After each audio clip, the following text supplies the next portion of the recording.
The shuttle descended through clouds of purple and gold, as 12-year-old Elias Chen pressed his small face against the cold window, his breath fogging the glass as he stared at the alien world below. Velrath Prime stretched out beneath him like a dream made real, with towers of crystal reaching toward 3 moons, and forests that glowed with soft blue light, even in the daytime. He had traveled for 6 months through the darkness between stars to reach this place, and now his heart beat so fast he thought it might burst right out of his chest. The Galactic Linguistic Academy waited for him down there, the most famous school in all the known universe, where the greatest minds gathered to study ancient languages and lost civilizations. Elias was the first human child ever invited to study there, and he knew that many people back on Earth thought sending him was a mistake. Humans had only joined the Galactic Consortium 5 years ago, and most alien species still looked at humanity the way humans might look at clever animals who had somehow learned to build spaceships. The shuttle landed with a gentle bump, and Elias grabbed his small bag containing everything he owned in the universe. His mother had died when he was 3, and his father worked on a mining station near Jupiter, so Elias had spent most of his life in boarding schools, where teachers called him special, and other children called him freak. He stepped off the shuttle onto ground that sparkled like crushed diamonds, and immediately he felt hundreds of eyes turning to look at him. The academy grounds were filled with aliens of every shape and size, creatures with tentacles and wings and more legs than Elias could count. But one species dominated this place above all others. The Khazari stood everywhere he looked, tall and graceful beings, covered in silver fur that shimmered in the light of the 3 suns. They walked on 2 legs like humans, but stood nearly 8 feet tall, with long tails that swished behind them, and 6 eyes arranged in 2 rows of 3 across their feline faces. Their ears were large and pointed, constantly moving to catch every sound, and when they spoke, their voices carried a musical quality that made human speech sound like rocks grinding together. The Khazari had ruled the linguistic sciences for over 10,000 years, and they had translated more dead languages than any other species in galactic history.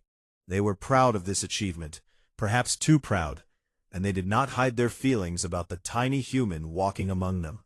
"Is that the Earth creature?" one young Khazari asked loudly, not caring if Elias heard. "It looks like a baby," another replied with a hissing laugh that showed sharp white teeth. "Do humans truly send their infants to do the work of scholars?" Elias kept his head down and walked toward the main building, a massive structure of white stone and floating platforms that defied every law of physics he had learned back home. Inside the entrance hall, a Khazari female waited for him, and she was the most intimidating being Elias had ever seen. She stood 9 feet tall, with fur the color of storm clouds, and eyes like pools of liquid amber that seemed to look right through him into his very soul. "I am High Scholar Serath," she announced, her voice cold and sharp like ice breaking. "I am responsible for your placement here, though I argued strongly against accepting you." Elias looked up at her and said nothing, because he had learned long ago that silence often served better than words when facing those who had already decided to dislike him. "You have been assigned to the Impossible Archives," Serath continued, and a small smile crossed her feline features. "There you will study the language of the Varathan." She paused, as if waiting for him to react, but Elias simply nodded. "Once, the Vorathan were a beast race that went extinct 3,000 years ago," Serath explained. "Their language has never been translated, despite the efforts of our greatest scholars across 30 centuries. Now, Elias understood the smile on her face. She had given him an impossible task, a dead-end assignment designed to keep him busy and out of the way until he gave up and went home. "Thank you, High Scholar," Elias said quietly. "I am grateful for the opportunity." Something flickered in Serath's amber eyes, perhaps surprised that he had not complained or begged for a different assignment. "Your quarters are in the Eastern Tower," she said. "Your research begins tomorrow at first light." She turned and walked away without another word, her long tail swishing with what Elias guessed was satisfaction. He found his way to the Eastern Tower as the three suns began to set, painting the sky in colors that had no names in any human. His room was small and bare, clearly the worst quarters available, with a sleeping platform barely big enough for his thin body, and a single window that looked out over the garbage disposal area. But Elias did not care about comfort or luxury, because he had never known either of those things. He unpacked his bag and placed his few possessions on the shelf: a photograph of his mother, a small music player his father had sent for his birthday, and 17 notebooks filled with his research on Earth languages.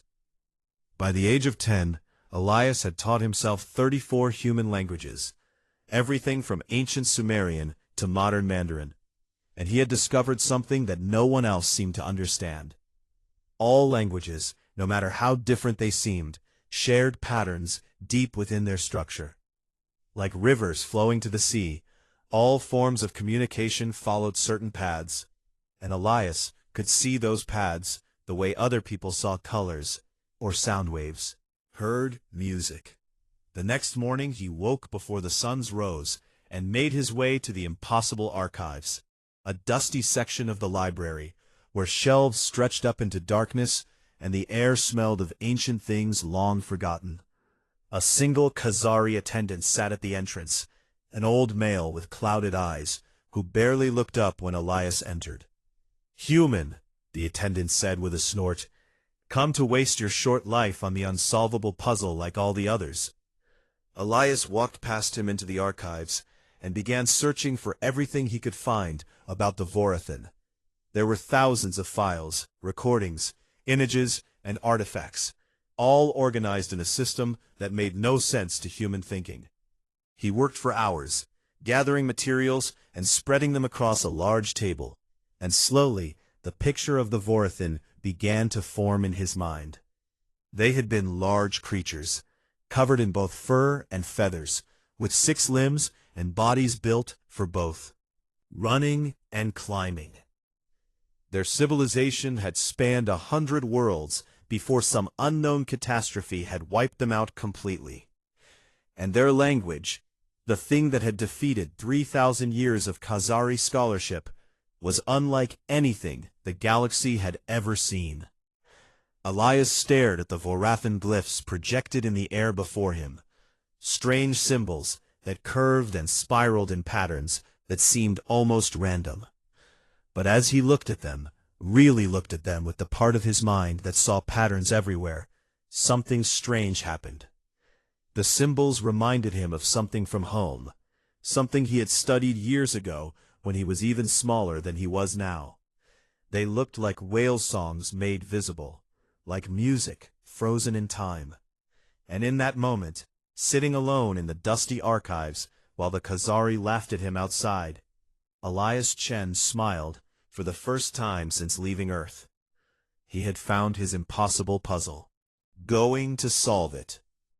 3 weeks passed at the academy, and Elias fell into a routine that kept him invisible to most of the other students. He woke before dawn, ate his meals alone in the corner of the dining hall, and spent every waking moment in the impossible archives, surrounded by Vorathan artifacts and recordings. The other students, especially the Khazari, wanted nothing to do with him. When he asked to borrow research materials from the main library, the senior students turned their backs and pretended not to hear him. When he tried to attend lectures on ancient linguistic theory, the professors looked at him with barely hidden disgust and spoke too quickly in the Khazari tongue for him to follow. But Elias did not let their cruelties slow him down, because he had faced worse back on Earth. At least here no one pushed him into lockers, or stole his notebooks, or called him names that made him cry in the darkness of his room. Here they simply ignored him. Elias had learned to live with being ignored. His research was progressing in ways he had not expected, and every day brought new discoveries that filled him with excitement. The Varathan language was not like anything the Khazari had ever encountered, and Elias was beginning to understand why they had failed to translate it for 3,000 years. The Khazari were visual thinkers who processed language through patterns of light and symbol. Their own ancient tongue was based entirely on written glyphs that represented sounds and concepts in straightforward ways. But the Varathan had been different, so wonderfully and beautifully different. Elias discovered that their language existed in 4 dimensions at once. The written glyphs were only one part of the puzzle, like looking at the shadow of a sculpture and trying to understand the whole artwork. There were also tonal elements, sounds that had to be made at specific pitches, rhythms. There were scent markers, chemical signals that the Varathan had released to add emotional context to their words. And strangest of all, there was temporal sequencing, a way of arranging information that depended on when things were said in relation to each other. The Khazari had analyzed the visual glyphs for centuries without realizing they were missing 3/4 of the language. One evening, Elias gathered his courage and approached High Scholar Sereth in her private study. She looked down at him with those cold amber eyes and asked what he wanted, in a voice that suggested he was wasting her valuable time. "I would like access to the original Varathan audio recordings," Elias said, keeping his voice steady even though his knees were shaking. The crystalline data stones recovered from the ruins on Varathan Prime. Sereth's whiskers twitched in what might have been amusement.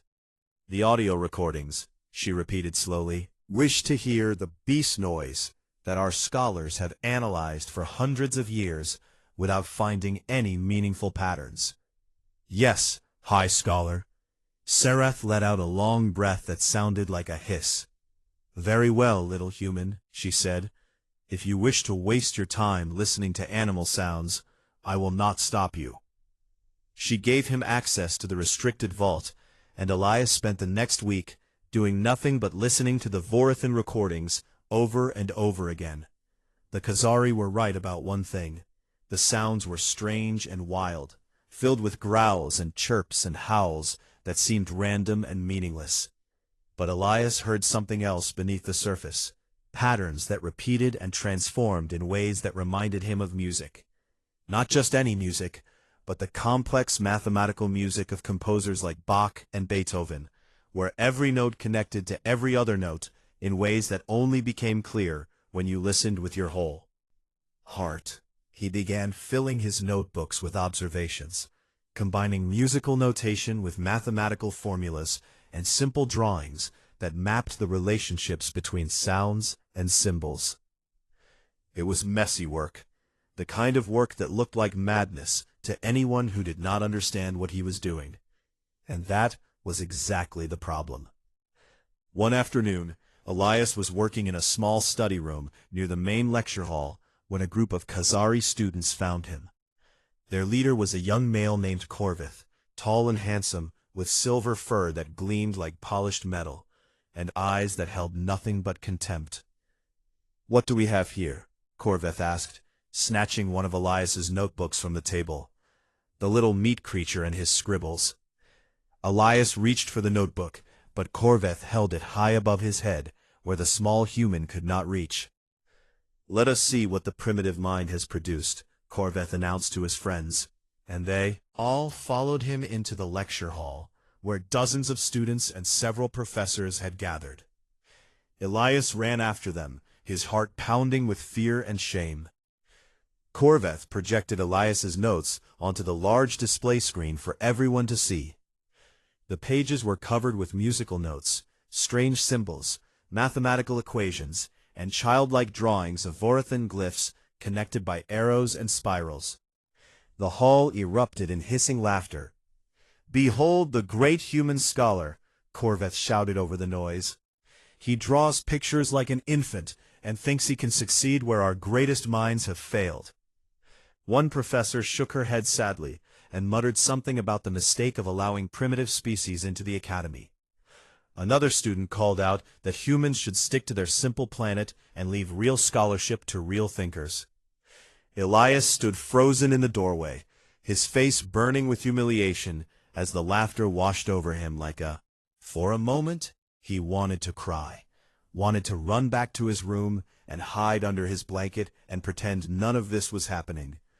But then he thought about his grandmother, the one person who had ever believed in him. She had died when he was 7, holding his hand and telling him that the world was not ready for minds like his. Someday, she had whispered, you will find a puzzle worthy of you, and then they will all understand. Elias walked forward through the laughing crowd and calmly collected his notebooks from where Corveth had dropped them on the floor. He did not say a word to anyone, did not try to defend himself or explain what he was doing. He simply gathered his work and walked out of the hall, with his head held high. That night, alone in his tiny room, Elias played the Vorathin recordings on his small music player and hummed along with the alien sounds. His fingers tapped complex rhythms on his knee, matching the patterns he had discovered hidden in the beast noise. And suddenly, like a door opening in his mind, he understood. It is not a language, he whispered to himself in the darkness. It is a song. He grabbed his notebook and began writing furiously, his hand barely able to keep up with his racing thoughts. The glyphs were not letters or words in any traditional sense. They were choreography, instructions for movement that had to be performed while making the sounds. The Vorathin had not just spoken their language, they had danced it and sung it and lived it with their entire bodies. Elias laughed out loud, a sound of pure joy that echoed off the walls of his small room. Let them mock him. Let them call him primitive and simple and small. He was going to solve the unsolvable puzzle. And when he did, they would all have to admit they were wrong. He worked through the night, and when the 3 suns rose over Velrath Prime, Elias Chen was still writing and humming and smiling. The pieces were falling into place, and soon the whole galaxy would hear the Vorathin sing again.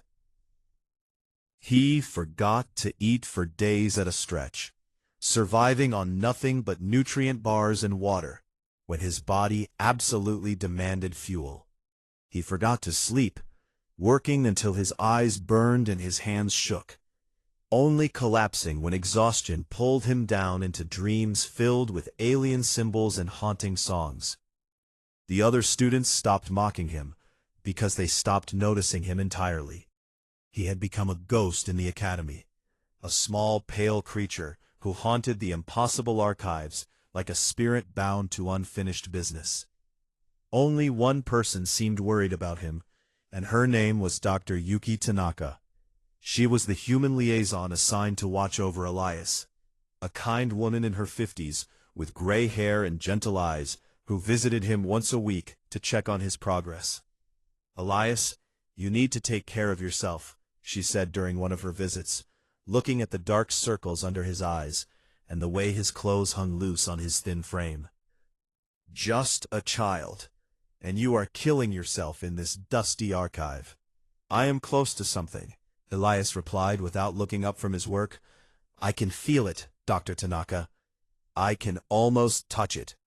Your father has sent messages asking about you, she continued. He is worried, Elias. We are all worried. Elias paused for a moment, thinking about his father so far away on that mining station, a man he barely knew and rarely spoke to. Tell him I am fine, Elias said. Tell him I am doing what I was born to do. Dr. Tanaka sighed and left him alone with his obsession. That night, as the 3 moons rose over Velrath Prime, Elias sat surrounded by piles of notes and artifacts and thought about his life back on Earth. He remembered being 5 years old and teaching himself to read ancient Greek from books in the library, while other children played outside. He remembered being 8 and solving linguistic puzzles that university professors found impossible. He remembered the way other children looked at him, like he was something strange and wrong, a creature that did not belong among normal people. His grandmother had been the only one who understood him. She had been a translator for the United Nations, fluent in 12 languages. and she had recognized something special in her strange little grandson. "Your mind works differently than other minds," she had told him once, holding him on her lap while rain fell outside. "You see patterns where others see chaos, connections where others see only random noise." "But why?" young Elias had asked. "Why am I so different?" "Because the universe needs people like you," his grandmother had answered. "People who can see what others cannot, who can hear what others miss, who can solve puzzles that have no solutions." She had died 2 years later, and Elias had felt truly alone in the world ever since. Until now. Archives, surrounded by the remains of a dead civilization, Elias had found something that matched the strange shape of his mind. The Vorathan language was not meant for normal thinking. It required exactly the kind of sideways perception that had always made Elias an outcast among his own kind. He understood now that the Vorathan had been synesthetic beings, creatures who experienced reality as a blend of senses that humans and Khazari could barely imagine. They had seen sounds and heard colors and tasted emotions in ways that merged all forms of perception into one unified experience. Their language reflected this merged reality. To speak Vorathan, you had to sing and dance and feel all at the same time. The written glyphs were musical scores, the sounds were emotional expressions, and the movements were the grammar that tied everything together. Elias had figured out most of the system, mapping the relationships between sight and sound, and motion with mathematical precision. But something was still missing, a final piece that he could not quite grasp. The emotional register, the heart of the language, remained locked away from him. He could reproduce the forms of Vorathan speech, but without genuine feeling, the words remained empty shells without meaning inside. One evening, as Elias worked alone in the archives, the door opened, and High Scholar Sereth entered like a storm. Her silver fur was bristled with anger, and her 6 amber eyes blazed with cold fire. "You have been accessing restricted files," she accused, her voice sharp enough to cut glass. "Files that are forbidden to students of your level." Elias looked up from his work and met her gaze without flinching. "The files were necessary for my research," he said calmly. "Your research?" Sereth hissed. "You mean your foolish waste of consortium resources on a problem that cannot be solved?" Toward him, towering over his small form like a mountain over a pebble. "I have watched you these past months, little human," she said. "I have seen you neglect your health and your duties in pursuit of this fantasy." "It is not a fantasy," Elias replied. "It is exactly a fantasy," Sereth shouted, her composure cracking for the first time. "Your species thinks in straight lines, in simple causes and simple effects. You do not have the capacity to understand a language built on instinct and soul." Something shifted inside Elias, a spark of anger that he had kept buried for so long. "Your people have spent 3,000 years looking at this language with your eyes," he said, his voice rising to match hers. "Maybe you should have tried listening with your hearts." Sereth froze, her whiskers trembling with shock. No one, not student, nor scholar, nor even the great Archon himself, had ever spoken to her this way. Whispered. "I dare because I am right," Elias continued, standing up from his chair. "The Khazari are brilliant, High Scholar, truly brilliant, but your brilliance has become a prison." He gestured at the artifacts around them. 6 days passed in a blur of desperate work and sleepless nights. Elias pushed himself harder than he had ever pushed before, knowing that everything depended on the next few hours. His hands trembled constantly now, and his vision sometimes blurred at the edges, but he refused to stop. On the 6th night, with only hours remaining before his deadline, Elias sat alone in the archives, surrounded by every Vorathian artifact he had been able to gather. Crystals and carvings and ancient recordings covered every surface, a museum of a dead civilization waiting to speak again. He had tried everything he could think of to unlock the emotional register, the final piece of the puzzle. He had sung the melodies 1,000 times. He had practiced the movements until his muscles ached. He had studied the glyphs until he could draw them from memory with his eyes closed. But still the meaning escaped him, hovering just beyond his reach, like a dream that fades upon waking. "Please," he whispered to the empty room, "please help me understand." His grandmother's voice echoed in his memory. "The universe needs people like you." Elias picked up a cluster of Vorathan glyphs, carved into a plate of blue crystal. He had studied this particular text for weeks, mapping every curve and spiral, analyzing every mathematical relationship. But now, exhausted and desperate, he stopped trying to analyze. Instead, he simply looked at the glyphs and let himself feel. He thought about the Vorathan, those beautiful strange creatures who had danced among the stars. He thought about how they had vanished so completely, leaving nothing behind but these fragments of their voice.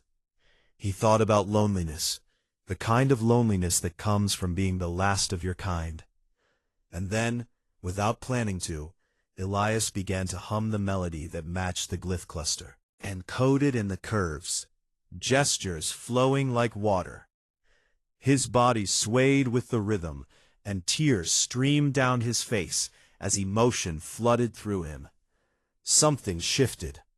The world seemed to bend around him, and suddenly Elias was no longer looking at symbols carved in crystal.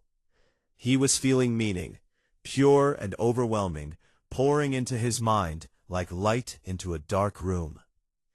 The glyph cluster was a lament, a mourning song written by the last generation of Vorathan as their civilization crumbled. The meaning came not in words, but in raw experience. 3,000 years of grief and love and hope compressed into a few moments of perfect understanding. "We who danced between stars now fall silent," the song said without words. "Remember us not in stone, but in the singing of your children." Elias gasped and dropped the crystal, his whole body shaking with the power of the connection. It had worked. After 3,000 years, someone had finally heard the Vorathan voice. He spent the remaining hours of the night in a fever of activity, testing his discovery against every piece of Vorathan text he could find. Each time he combined the glyphs with their matching sounds and movements and genuine emotion, meaning bloomed in his mind. The Vorathan had not just communicated with their language, they had shared consciousness, merging their minds and hearts in moments of profound intimacy. Every word was an act of trust, a willingness to let another being feel what you felt. No wonder the Khazari had failed. Their approach to language was clinical and distant, a matter of logic and analysis. But the Vorathan language could not be analyzed from the outside. It had to be experienced from within. When dawn came, Elias made his way to the office of the Grand Assembly with determination burning in his exhausted eyes. He requested an audience before all the senior scholars of the Academy, the highest body of linguistic authority in the known galaxy. The secretary, a bored Khazari with spotted fur, laughed at him. "A human child wishes to address the Grand Assembly?" she asked. "What could you possibly have to say that would interest them?" "Tell them I have translated the Vorathan language," Elias replied. "Tell them I can prove it." The secretary's laughter died in her throat. Within an hour, word had spread across the entire academy. The human child claimed to have done what 3,000 years of Khazari scholarship could not. Some laughed at the absurdity of the claim. Others were curious to see what new humiliation awaited the primitive creature from Earth. But all of them came to the Grand Assembly Hall, filling the ancient chamber until there was no room left to stand. Elias walked into the hall alone, carrying nothing but a small Vorathan artifact, a crystalline horn that had been found in the ruins of the last Vorathan city. The horn had been studied for centuries, analyzed with every tool available, and no one had ever been able to make it do anything. It was considered a simple decoration, a piece of art with no function. High Scholar Serath sat in the front row, her amber eyes fixed on Elias, with an expression that might have been anger or might have been hope. Behind her sat hundreds of scholars and students, including Corveth and his friends, all of them waiting to see the human fail. And in the very back of the hall, barely visible in the shadows, sat a figure that made Elias's breath catch in his throat. Archon Malus, the oldest and most respected Khazari in the galaxy, had come to watch.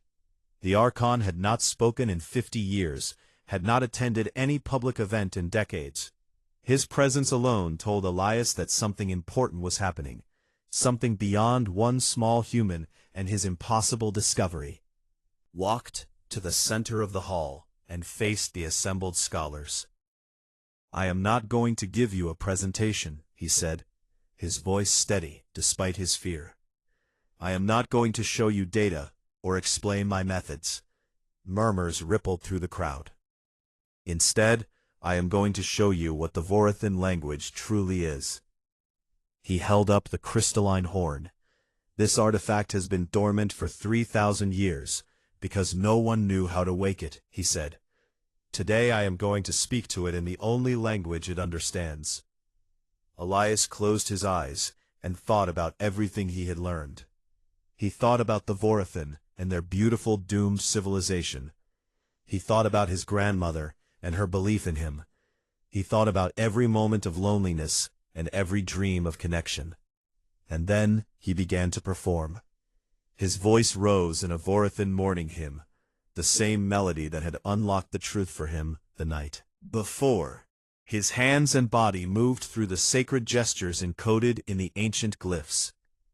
And his heart opened completely, pouring genuine emotion into every note and movement.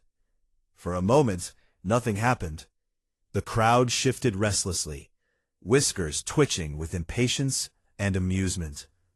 But Elias kept singing, kept dancing, kept feeling with everything he had. And then the horn began to glow. Soft blue light spread from the crystal, growing brighter with each passing second. The murmurs in the crowd turned to gasps of shock.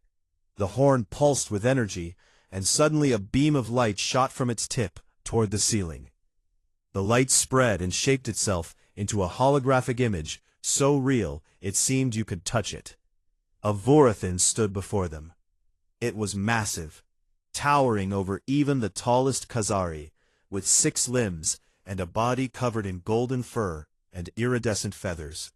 Its eyes held ancient wisdom and bottomless sorrow. And when it opened its mouth to speak, its voice was a symphony. The recorded message of the last Vorathan elder played out before the assembled scholars, a voice that had been silent for 3 millennia, finally speaking again. Elias wept as he listened, understanding every word through the connection he had forged. The hall was utterly silent. Every eye, all 6 of High Scholar Seraths among them, was fixed on the impossible sight before them. The human child had done it. He had awakened the voice of the forgotten, and everything was about to change. The holographic Vorathan elder spoke for nearly an hour, its voice filling the grand assembly hall with music and meaning. Through the connection Elias had established, he translated everything for the assembled scholars, his small voice carrying the weight of 3,000 years of silence, finally broken. The message was a gift from a dying civilization to whoever might someday learn to hear them. It spoke of the Vorathan history, of their rise from simple creatures to dancers among the stars, of the art and science and philosophy they had created across 100 worlds. It spoke of the catastrophe that had destroyed them, a cosmic event that had torn their worlds apart and scattered their people like leaves in a storm. And it spoke of hope, the hope that someday some other species would find these messages and know that the Vorathan had existed, had loved, had mattered. But the message also contained something unexpected. Coordinates. The Vorathan elder revealed the location of hidden archives, containing the collected knowledge of their entire civilization, technology and medicine and art that had been preserved against the possibility that someone might someday come looking. "We leave this gift for those who learn to speak with their hearts," the elder's final words echoed through the hall. "May you dance among the stars, as we once did, and may you remember us when you see the light of distant suns." The hologram faded, the crystalline horn went dark, and for a long moment the grand assembly hall was silent as a tomb. Then the silence shattered into chaos. Scholars leaped to their feet, shouting questions and demands, their feline voices blending into a roar of confusion and disbelief. Some called for the presentation to be repeated. Others demanded to examine the horn. Still others simply stood in shock, their worldview crumbling around them.